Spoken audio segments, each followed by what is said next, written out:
எம்மா அண்ணி கறி வந்தால பாத்தியா? அடி இல்லையடி மக்கா.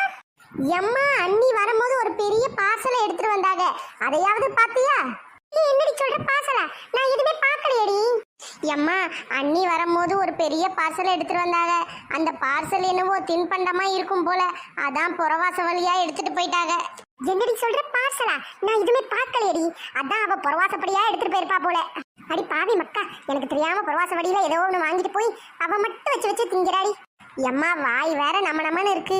வாமா அன்னைக்கு தெரியாம போய் அந்த தின்பண்டத்தை நம்ம 2 பேர் தின்னுட்டு வந்துருவோம். இது சரிப்படுமா? அவ மட்டும் ஒத்தையில வாங்கி வாங்கி தின்னுட்டு இருக்காடி. உனக்கு எனக்கு ஏதாவது குடுக்கறாளா உங்க அண்ணி? எம்மா வாமா அன்னைக்கு தெரியாம அடிச்சுட்டு வந்துருவோம். சின்ன பொண்ணு இதோ வந்துட்டேங்க. எம்மா சீக்கிரம் சாப்பிடுவோமா அண்ணி வரதுக்குள்ள. ஞம் ஞம் ஞம் ஞம் ஞம் ஞம் ஞம் ஞம் ஞம் ஞம் ஞம் ஞம் ஞம் ஞம். அட பாவிகளா, ஒரு நிமிஷம் போயிட்டு வரதுக்குள்ள நாய்க்கு சின்ன பிஸ்கெட்டை கூட காணுமே. என்னது நாய் பிஸ்கெட்டா?